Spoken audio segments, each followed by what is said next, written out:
half a century after Martin Luther King Jr.'s final flight to Memphis. Economic justice. His unfinished work continues, and there is a new hope. Raising their credit score. A way to end poverty.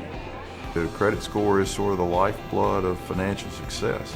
The secret language of money you never learned in school. I feel richer today than I ever have. And remarkable, never-seen photos of the civil rights movement, including the last day of Dr. King's life. In the next hour on Andrew Young Presents The Color of Money.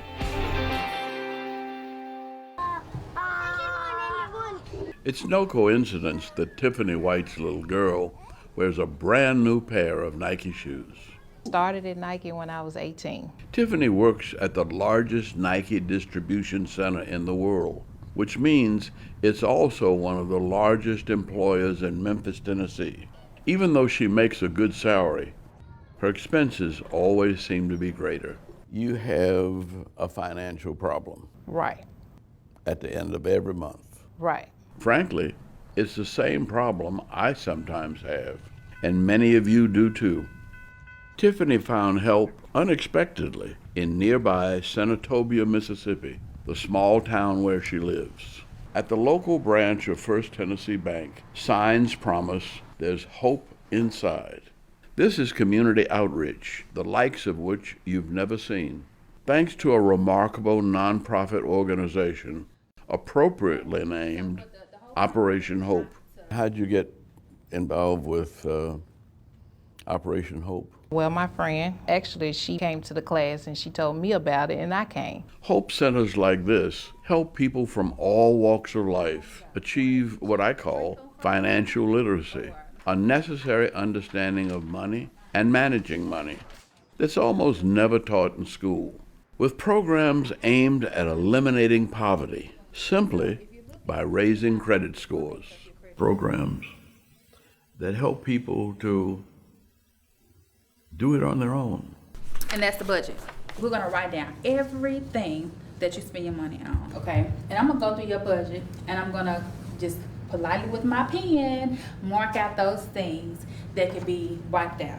First step of just admitting, hey, I need some help. And I'm here to help you. I'm here to walk you through, the steps that it takes to get back on track financially. But suppose you haven't ever been on track. Can help them get on track if they've never been on track before. Yes, sir. That's why First Tennessee Bank provides free space to Operation Hope at a number of its banking locations, says the bank's young and aggressive CEO and president, Brian Jordan. What we need is a strong economic community and economic fabric, and that means everybody has to do well. That sentiment is echoed by Bill Rogers, chairman and CEO of Operation Hope's other major banking partner, SunTrust. In our institution, we're fundamental believers. If you build your community, you build your bank. You sort of have to start with that framework, and building your community is key. Literally building the community. Memphis is a city undergoing rapid change and an impressive rebirth. Take, for example, Crosstown Concourse, an enormous deco high-rise built in 1927 by Sears and abandoned in the 90s. It stood vacant for a quarter of a century. This building was dormant for 20 years. So this 1 million square feet of building became an eyesore in the community, and everything around We got one in Atlanta. Everything around it died. But today, the president of this SunTrust market, Johnny Moore, says Crosstown Concourse is revitalizing a blighted neighborhood thanks to a $200 million makeover. And with SunTrust, we saw this as an opportunity in Memphis to bring this building back to life. There are retail stores and restaurants, 5 floors of office space, hundreds of apartments, and hope inside. That's not just a play on words. An important component of this extraordinary urban revival is SunTrust Bank's Financial Confidence Center. Financial Confidence Center. It's not a SunTrust Bank branch, it's the SunTrust Financial Confidence Center. You can't get change for a 20 here, but you can get a different kind of change. Tell me what hope inside is now. You want to go from financial stress to financial confidence. We want to help you free of charge. Anybody in this neighborhood Could come in this building and get this financial literacy training and the skills they need to gain financial confidence. There is hope inside a number of SunTrust branches in the region as well. And we have a great opportunity with Operation Hope, particularly physically located in our branches. We get to be the bank that says how versus the bank that says no. You know, it's a misnomer to think that banks appreciate the opportunity to say no to people. It doesn't do us any good. The larger you grow the economy and the more inclusive it becomes, the more successful it is both at top and bottom. You can't see the community divide between the haves and the have-nots and not pay attention to the have-nots and think you're going to be strong long-term. How do you get people out of poverty? First Tennessee's Brian Jordan asked me to stop by a meeting of the bank's Foundation Advisory Board. How do you think we go about solving for this poverty issue? Financial literacy. You don't have to have a degree from a college or university to be economically secure and independent. But you do have to have a knowledge and a self-confidence. You've got to be able to know how to handle money. Truth be told, it took me a long time to learn the very lessons being taught by Operation Hope. A lot of people assume I'm rich, but the fact of the matter is I've always gotten by on very little. And more than once or twice, I was almost in the poorhouse myself. At the age of 86, I still work for a living. And yes, it wears me out. It was what I didn't know that I didn't know. I knew how to save, I knew how to invest, but I didn't know about credit scores. I didn't know about the details of money. And I had been a congressman, you know, and an ambassador to the United Nations. Oh, and mayor of Atlanta. But you know what? Not one of those lofty positions provided me with retirement benefits. Not a penny. The last job I had a pension with was the National Council of Churches in 1960. And I left there to come to work with Martin Luther King. My salary with Dr. King was $500 a month. It was a little more than 60 years ago that a group of ministers under the leadership of Martin Luther King came together to form the Southern Christian Leadership Conference, SCLC for short. They selected as their motto not just race, but the triple evils of race, war, and poverty. And they devoted themselves to redeeming the soul of America. Now, this America that they were talking about, I don't know whether we remember anymore. But the America we were talking about was one nation, indivisible, under God, with liberty and justice for all. We focused largely on race and war. Poverty was next on the list, and Dr. King wanted to up the ante, to expand the movement and use what he called militant nonviolence to pressure Congress into passing an economic Bill of Rights. We made a decision which I wish to announce today. As usual, I was at Dr. King's side on December 4th, 1967, at what may have been his most controversial press conference ever. The Southern Christian Leadership Conference will lead waves of the nation's poor and disinherited to Washington, D.C. next spring. We had no way of knowing that Dr. King would live to see only the first 2 weeks of that next spring. He was determined to turn reform into revolution, knowing full well that it put him in the crosshairs. Is risky, but not to act represents moral irresponsibility. So I feel that we've got to do this. The Poor People's Campaign, as it came to be known, had been hotly contested, even within the ranks of SCLC. We were tired, and many of us didn't agree with the timing, but his mind was set, and so we followed his orders and started to prepare for an epic showdown on behalf of all of America's underprivileged, not just African Americans. We want to spend 3 solid months organizing the whole nation around this matter of jobs and income and mobilizing for our move toward Washington. So we feel that the 1st of April will probably be the time that we will move. But it was on the 4th of April that an assassin's bullet killed Martin Luther King Jr. In the recent past, I've been back to Memphis more times than I'd like. Somewhere else, as you said, came from. Various events commemorating the 50th anniversary of Dr. King's assassination have brought me together with my old friend and comrade, Jesse Jackson. Whites, they felt there was no great value in the Poor People's Campaign. Jesse says Dr. King was very discouraged, very run down, and I would have to agree. So I thought about quitting. Maybe I've done as much as I could do in 13 years. But he changed his mind and said, We turned the minus into a plus. We're going to Memphis and on to Washington to focus on economic justice.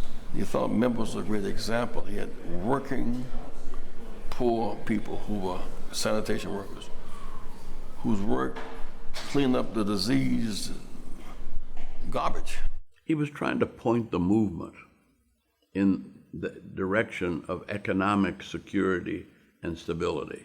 You went to First Tennessee and SunTrust banks. I went to where the money was. I went to where the power was, which were these two big banks, and said, basically, do you want new customers? Now, meet the audacious, larger-than-life entrepreneur and philanthropist who founded Operation Hope and talked his way into the boardrooms of the top financial institutions in Memphis, something Martin Luther King Jr. could never have done. Your friend, Dr. King, said in Memphis, you cannot legislate goodness. You cannot pass a law to force someone to respect you. That the only way to social justice in a capitalist country was economics and ownership. That's Dr. Martin Luther King Jr., that's your buddy, who was ahead of his time once again. You've now opened offices in Memphis, and in many ways are carrying on that same work. It is that coattail that we're riding on in Memphis. John Bryant is on to something big, something that could change the economics of the entire country. It took a while to convince me, but I am convinced. And that's what the movement did. And that led us inevitably from struggling with issues that were black and white to green. Andrew Young Presents, brought to you by Delta, the official airlines of Andrew Young Presents, along with Coca-Cola, taste the feeling. Chevron, finding newer, cleaner ways to power the world. And the Andrew J. Young Foundation, Think Young.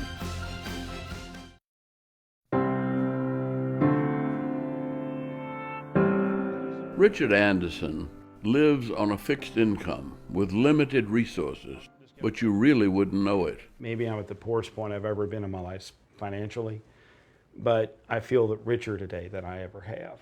Rick's life changed one day for the better while driving through Memphis, listening to radio station 95.7, Hallelujah FM. Tammy and I both listened to a local gospel station here that had advertised it. Hi, this is John Hope Bryant. I heard about it on the radio. In our Hope Inside network, more than 100 locations across the country, we're moving credit scores 120 points in 24 months, and we do it all for free. I had done business with First Tennessee Bank for years. We have a friend who works at First Tennessee Bank, and she told us more information. An admitted spendaholic whose buying habits were a major factor in the end of his marriage. Rick is working hard with his girlfriend, Tammy Sykes, the love of his life, not to make the same mistakes again. The biggest problem in my marriage was money. I did not know how to manage it. Between me and my wife at the time, we had a six-figure income, but I was barely keeping the lights on. He was hit by a divorce, debilitating medical issues, and inevitably financial disaster. I'm on disability, but I do not qualify for any other help. I was kind of in fear, really, of what would happen down the road. When I met him, he was overdrafting $300 a month, and I took his debit card. I've heard the horror stories with couples and money. I didn't want our relationship to be about what you spent, and you shouldn't have spent that. Tammy had her own issues, especially the instant gratification of internet shopping. With Amazon, you click one button and you've paid for it. People are bombarded constantly to buy and keep buying. And when you're done buying that, you can go buy some more. What you have is not enough. There's always things to buy. I overdid it. It almost sounds like a 12-step program. The first step being to admit you've got a problem. When we found Operation Hope, Rick and I started really dealing with it. We set up the class. Both of us were very motivated to working on our credit scores. Didn't really know what our credit scores or credit history was. I have not seen my credit report in over 10 years. Tammy hadn't seen hers either. I knew it was bad and just didn't want to see it. I would stick my head in the sand and just hope for the best. John and Operation Hope can help people walk through their credit bureaus and understand their credit scores. They can actually do things that we can't do with that customer or potential customer. They're not going to wrap your knuckles with a ruler if you haven't done that. They're there to help you. When an Operation Hope financial counselor pulled their credit reports free of charge, Rick and Tammy both were surprised. Things on there that I was not aware of. There are errors, but there were things on my credit report that had nothing to do with me, and bills that I couldn't even identify. And that's one of the ways Operation Hope can help. They're able to look at those things to see what might be disputed. John Bryant says almost everyone's credit report contains at least one mistake. The credit bureaus remove it, boosting your credit score 40 points. And my score has gone up over 100 points. In addition, an Operation Hope counselor called their creditors and negotiated reasonable payments, even for medical bills Rick once considered hopeless. But they're not insurmountable, and they're not going to hurt my credit history now. All of them are doable. They're manageable. It does take a little discipline, or maybe even a lot. We're listening to what's offered to us. If you approach it with an open mind about it, then definitely it's going to help you. I got a coupon. I'm going to use that. What 2 sandwiches can I get for you? Let's make them both Italians on wheat. It's not as if Rick and Tammy have quit spending money entirely, but now they know where every penny is going. Notice this. Okay, appreciate it. I learned in the classes that we keep all the receipts. All our receipts, writing down everything, have everything together when we see our counselor again. And you find where it's going, and then you find places to where you can tighten your belt. So, what does Operation Hope charge for all this help? $0. This is free. Free. If you have inner capital, you'll never be poor. Yeah. But if you don't have inner capital, all the money in the world won't save you. And now, instead of nightmares, the couple has dreams. There are things that we want to work towards, and we work together on common goals. We look at our finances a lot and what we are wanting to do in the future, and we strive toward that. I have recommended this program to at least 3 or 4 of my friends. I'm happy. I'm happier than I've ever been. It brought a lot of self-esteem. And something else. Actually saving some money.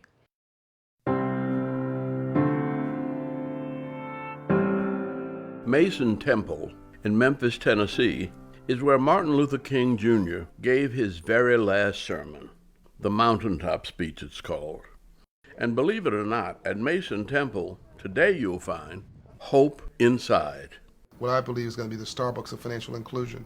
They seem to be everywhere in and around Memphis. 1,000 locations inside of bank branches, grocery stores, big box retailers, houses of faith, government offices, where people flock, stop, and shop. The symbolism is purely intentional. Dr. King came to Memphis to fight poverty, and John Hope Bryant chose this place to launch Hope Inside, a program he believes will change the way America does business. We're going to execute a mission that will ultimately become 10% of all banking in this country. It will be ingrained in society so that you don't have to question whether you get a chance, a shot at the American dream.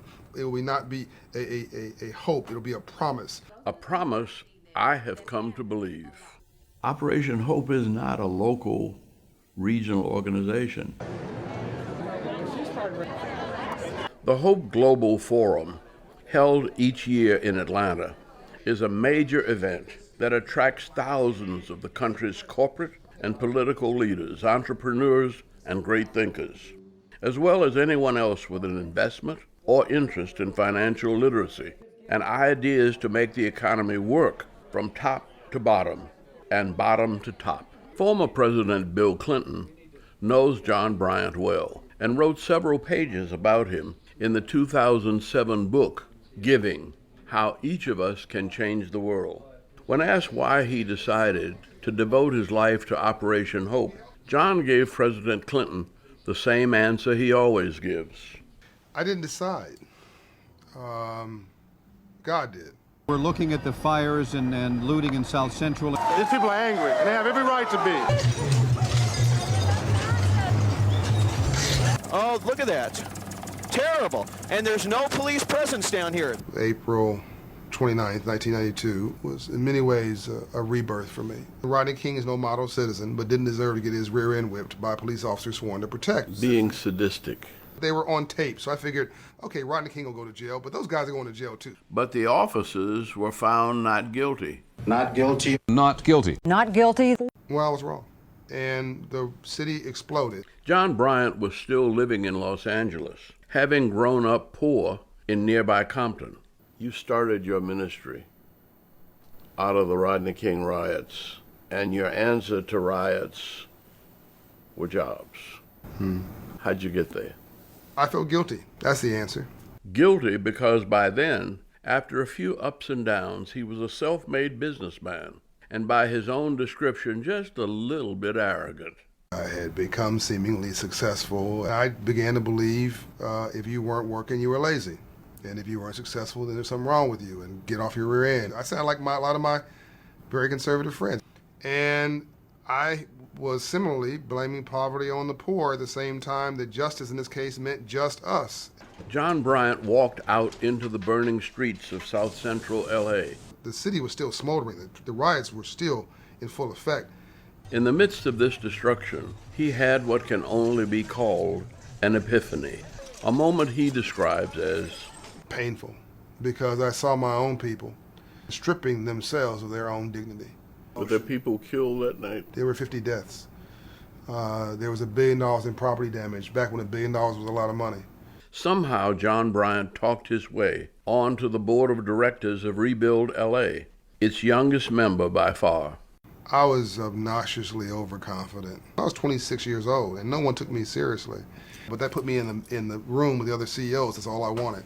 He knew he could make a difference, and he also realized he'd been wrong about the poor. People who didn't know or didn't think they had a voice, didn't know how to exercise it, decided to destroy the city they lived in. Dr. King always said that violence is the language of the unheard. Unheard, right. So you basically felt that you could give voice. That came a little later. I had to find my own path. What was my contribution? What was my role? And then it hit him. I thought my way out of poverty, and I said, my God, this is not just a pathway for me; it's a pathway for everybody. And I became a different person.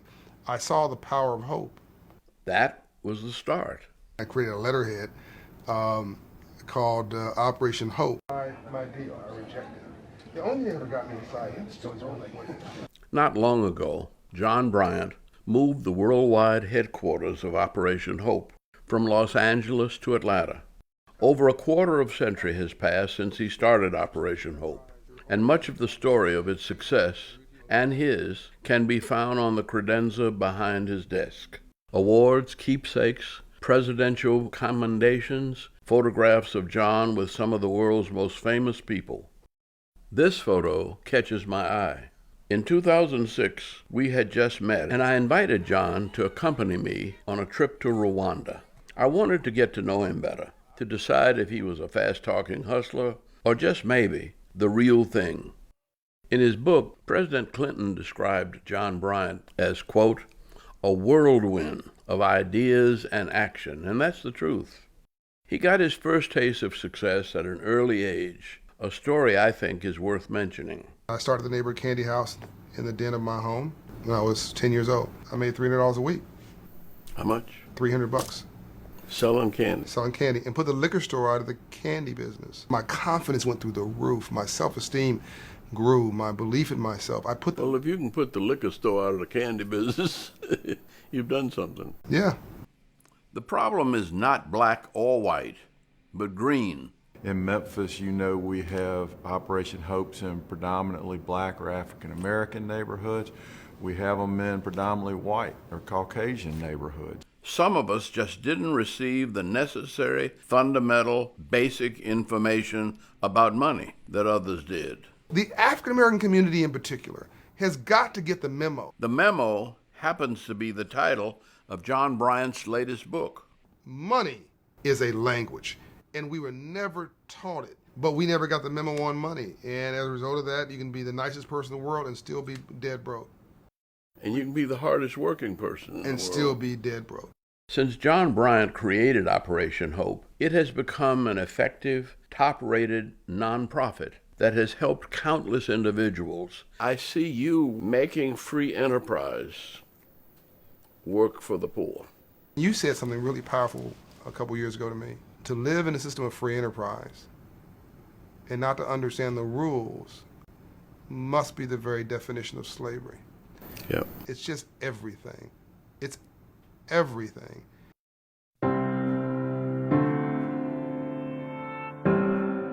This is a very famous one, and John Hope Bryant, this is one of his particular favorites. When he first came through, he said, I want this one. And most people look at that, they think she's holding up a check. But it's a voter's registration card. Yeah. They were thrown out of their homes because they registered to vote. This is just one of nearly 2 million photographs taken by the late Ernest C. Withers, who captured over 60 years of African American history. First as a freelancer for publications that white people barely knew existed and never looked at, but which kept black folk informed all across the country. Back then, the only people that were able to tell you what was going on in Memphis, in Chicago, or New York were Jet magazine. And so when he sent pictures to Jet, he was part of our public relations empire. Photography was extremely important. That's my dad's slogan. Pictures tell the story. The story of the modern civil rights struggle began, arguably, in the summer of 1955. Ernest Withers starts way back with maybe the first picture that called attention to the movement. That was the pictures of Emmett Till. This is the first assignment, was on the Emmett Till trial. Yeah. Emmett Till was a 14-year-old boy from Chicago, lynched while visiting relatives in Mississippi Delta. That brutal crime and the acquittal of his murderers drew outrage even among white people and suddenly put violence in the South under a bright new spotlight. That got a lot of attention. The world might never have known the name Emmett Till had it not been for Ernest Withers. Dad called in favors. Countless readers were moved and moved to action, including a young, not yet famous minister named Martin Luther King, Jr. Very few people knew Martin Luther King. And your father was always there shooting for Jet and Ebony. Dr. King was amazed at the amount of mainstream publicity Ernest Withers managed to get for a story that usually would have been rejected as too black. Martin wanted to know how he was able to get that information out. Emmett Till was just before the Montgomery bus boycott. That was the first assignment Martin gave my father. This is his first photo on that assignment. Very good. At the end of 1955, Martin Luther King Jr. emerged as a local civil rights leader in Montgomery, Alabama. We know it to be Montgomery bus boycott today, but he asked him to come to Montgomery because they were going to actually do something that had never been done before. Dr. King led an all-out boycott of public transportation in Montgomery by Negroes, a black and white battle that was won by the color of money. For over a year, African Americans refused to ride city buses. This is the photograph that was in every publication, and it showed the Montgomery bus boycott, and it's what's etched in our history as being that important moment. Dr. King and his close friend, the Reverend Ralph David Abernathy, sit on the front seats as a white man stands in the back of a Montgomery bus. That assignment also hit the wire service, and that image of them on the bus is what probably drew you and your attention to what had been published in Ebony and Jet. Coverage of Dr. King's victory in Montgomery reached far beyond the black publications. Martin began to call on Dad. Consequently, Ernest Withers became the only photographer who was a part of Dr. King's inner circle, and the only photographer to chronicle the dawn of the civil rights movement all the way to its twilight. He covered everything. Yes. He was even on the scene at the Lorraine Motel almost immediately after Dr. King was shot by one bullet from a sniper's rifle. He took a lot of pictures right after the assassination and all of the gathering of everyone in the room. Ernest Withers was with us as we tried to understand what had happened, what Dr. King would want us to do next, whether the Poor People's Campaign could continue without him. I was in shock. What I remember about your father was that he was just always there. Anywhere we were, Ernest showed up. He was part of our family. So many were stunned when a newspaper expose in 2010 alleged that Ernest Withers was secretly on the payroll of the FBI as an informant. It didn't matter to us. He had a consulting fee of, I don't know what. I'd rather say that the FBI hired him as a photographer. We had no secrets, and we wanted the government to know what we were up to. In fact, if Ernest Withers picked up some extra cash from the FBI, I'm happy for him. But the negative publicity came at a bad time. Roz Withers was raising funds to catalog and preserve the extensive work of her father, who had died 3 years earlier. It was almost like the lights were cut off.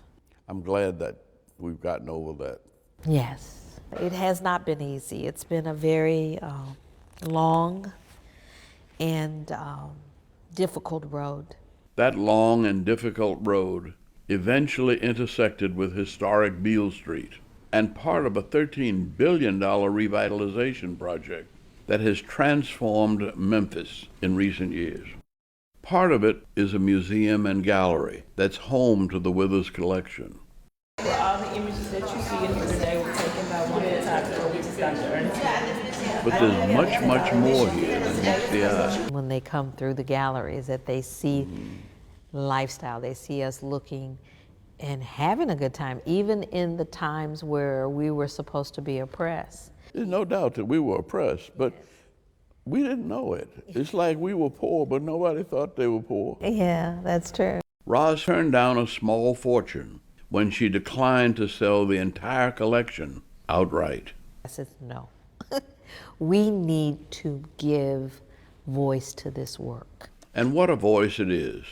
We have a total body of 1.8 million images. That's a lot of photographs.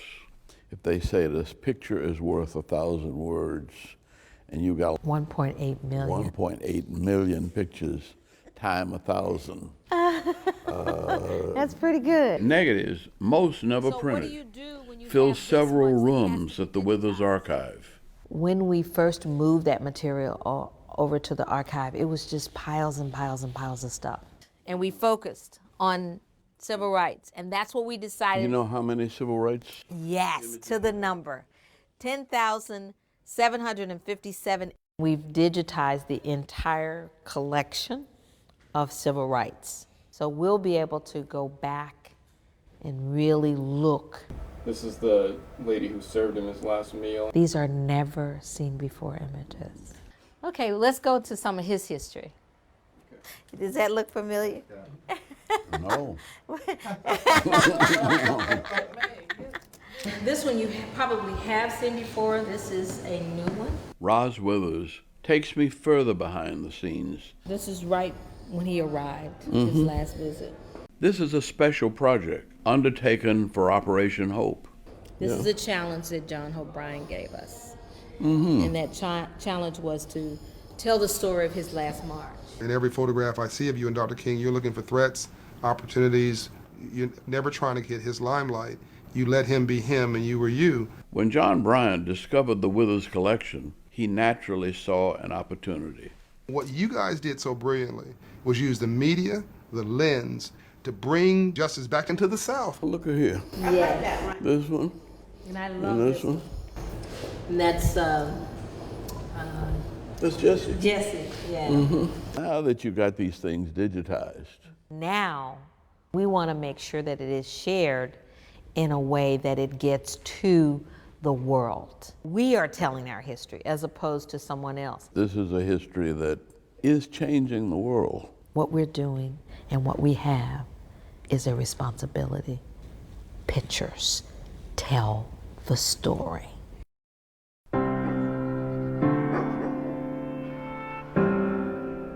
Welcome to Marks, Mississippi.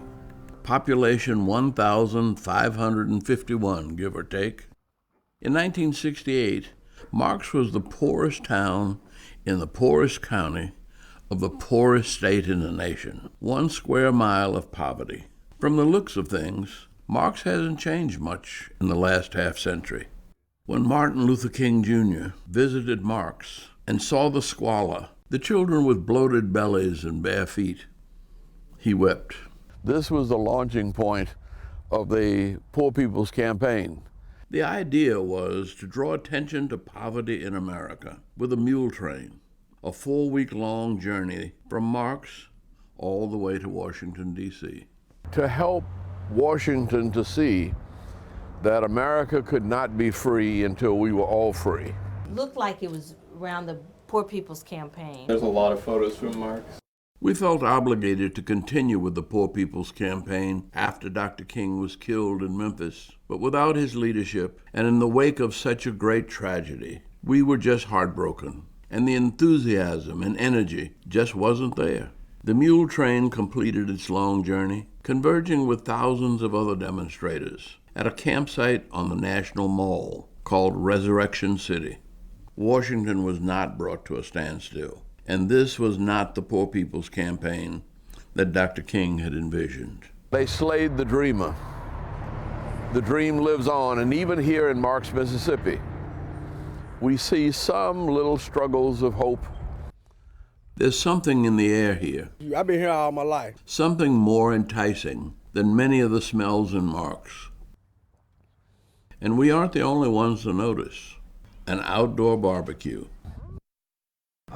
Just some T-bones, a couple of T-bones, pieces of chicken, and some hot dogs, and a couple of hamburgers.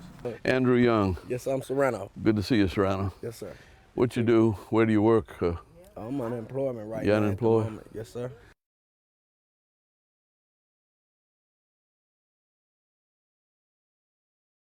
Until fairly recently, this factory was the largest employer in Marks.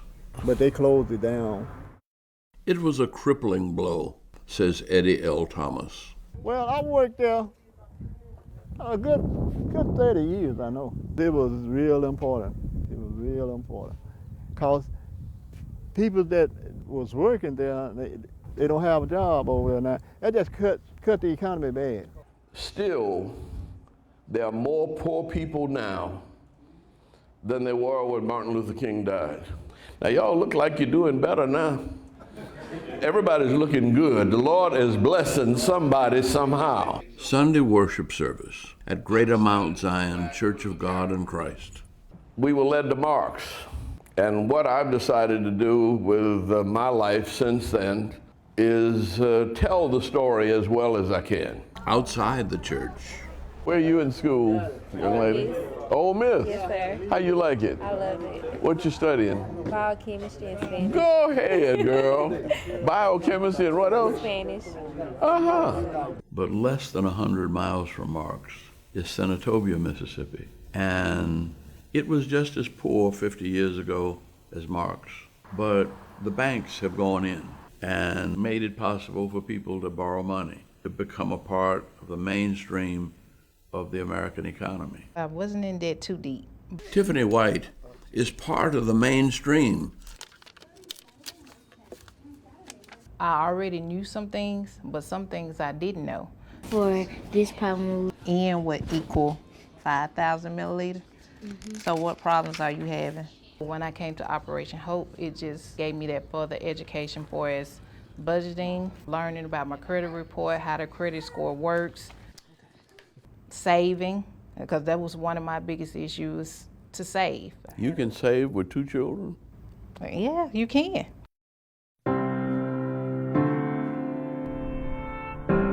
I don't blame Memphis for the death of Martin Luther King Jr., but it's hard for me to get through here without a tear.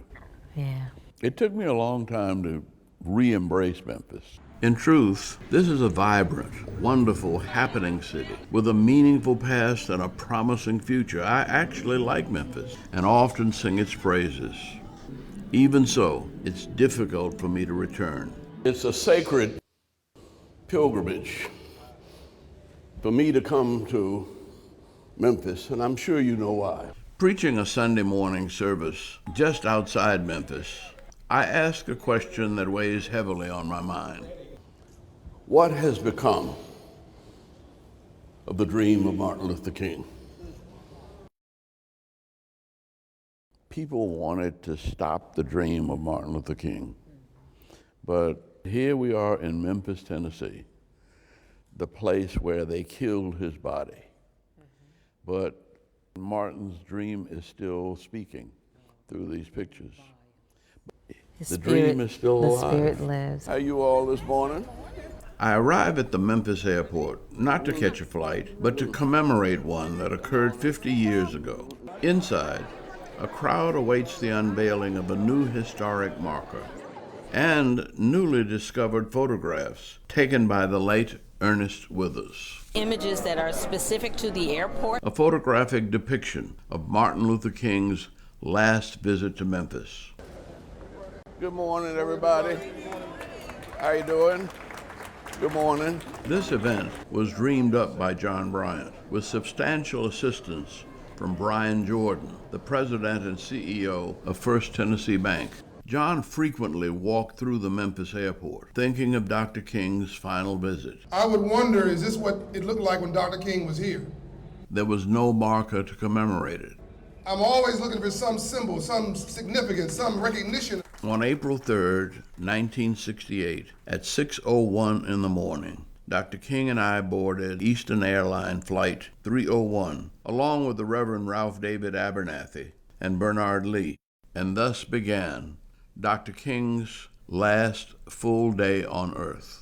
You were there with Dr. King. A few hours after arriving in Memphis, we were served with an injunction ordering us not to march. It would be overturned the following day, but the march never took place, and the Poor People's Campaign never materialized as Dr. King envisioned it.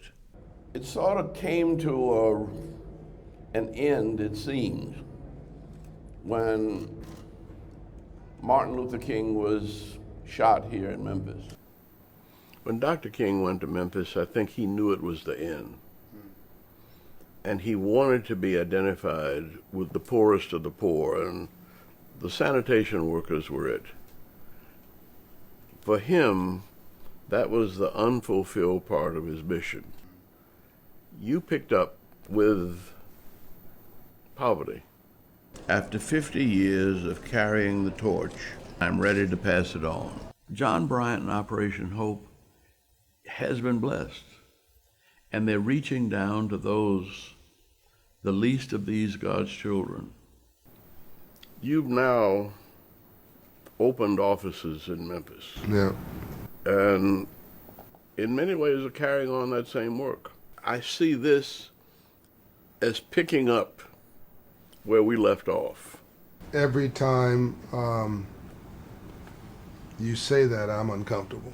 You should be. That's a heavy burden. Yeah, I know that some of this work is coming through me and I have a responsibility, but I didn't think I had the moral fiber the character of you and Dr. King. Well, maybe we didn't either. Yeah. You don't know what you got till you have to make a choice. Economic rights is the new movement, and it's not in the streets, but in the banks. John Bryant has a very interesting approach. Being at that airport and being drawn back to the fact that I did not want Dr. King to go there in the first place, and realizing that he went there to his death knowingly, I think. But his death was only the beginning of his mission. And 50 years later, the income gap continues to grow. Yes. Andrew Young Presents, brought to you by Delta, the official airlines of Andrew Young Presents, along with Coca-Cola, taste the feeling. Chevron, finding newer, cleaner ways to power the world. And the Andrew J. Young Foundation, Think Young.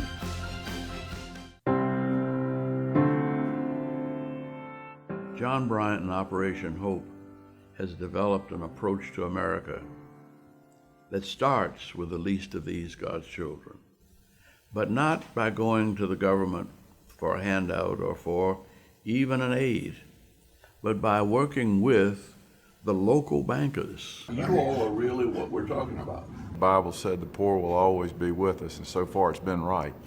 And that doesn't mean we have to stop working on the problem. Tiffany White wasn't poor, but already her life has improved because of lessons learned from Operation Hope. Budgeting myself, changing the way that I think for spending money, and just putting a savings plan together to be able to save. Now she has one more goal, and it's important. Improving my credit score, because one of my goals was to be over 700, and I'm only a few points away. You got to have a credit score, and you've got to be able to go to the bank and be respected as a full-fledged citizen. The way you level the playing field today is a credit score.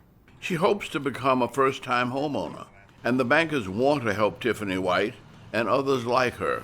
Credit scores are the ticket. I mean, you really can't participate in the great American recovery and the opportunities that are abundant in this country if you don't have a good credit score. The credit score is sort of the lifeblood of financial success. The difference between being poor and being middle class is a credit score of 700 or better. I loved this because it was uncomplicated. It's a number, and you can move the number. My mother's got a credit score of 840. She's not black, she's green. When she goes to the computer and pushes that credit application, they don't even look at her race, they just say yes. Yet 44% of Americans have a credit score below 620. If I had to choose between a college education and a 700 credit score, I'd do better with a 700 credit score. Great, that's a lot cheaper. That's a really great observation. The correlation to success will be higher with the credit score than the college education. Credit scores are so important. They can not only end poverty, but in the process, eliminate crime. That's where all the crime is. Literally, I can take a 500 credit score anywhere in America and wrap it around a zip code that has an explosion of everything negative you can imagine. And conversely, a 700 credit score neighborhood doesn't riot. We can not only work ourselves out of poverty, but we can work our neighbors out of poverty, our communities out of poverty, the world out of poverty. And Martin Luther King is alive today in you, in this pastor, in this congregation. And I thank you. God has blessed you. And say amen for his blessings.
You want to support Roland Martin Unfiltered? Be sure to join our Bring the Funk fan club. Every dollar that you give to us supports our daily digital show. There's only one daily digital show out here that keeps it black and keep it real as Roland Martin Unfiltered. Support the Roland Martin Unfiltered daily digital show by going to RolandMartinUnfiltered.com. Our goal is to get 20,000 of our fans contributing $50 each for the whole year. You can make this possible. RolandMartinUnfiltered.com.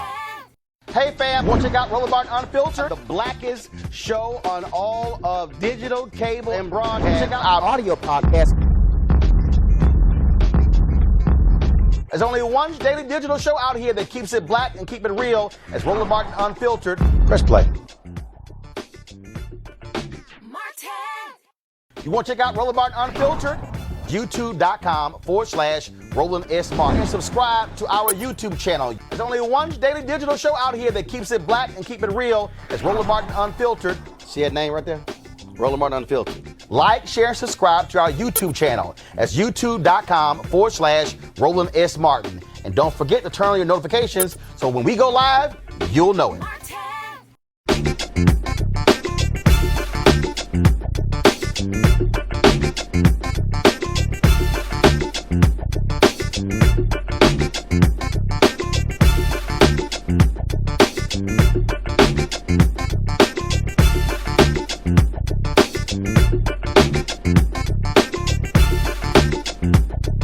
Thank you.